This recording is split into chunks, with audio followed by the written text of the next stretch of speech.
আসসালামু আলাইকুম সবাইকে। আজকে আমি একটা এবিএস এর 23-24 সেশনে আসা জিওমেট্রি থেকে একটা কোশ্চেন সলভ করবো এবং এটা হচ্ছে রিয়েল কোশ্চেন, ঠিক আছে, জ্যামিতিক থেকে।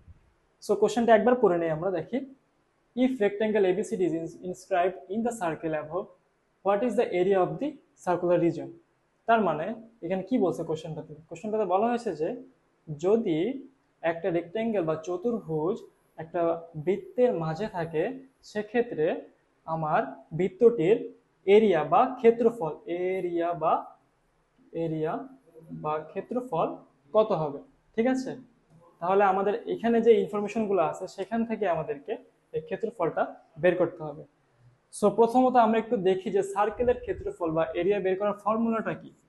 আমরা যদি দেখি area is equal to pi r square, তার মানে এটা হচ্ছে আমাদের ফর্মুলা বা মেইন সূত্র।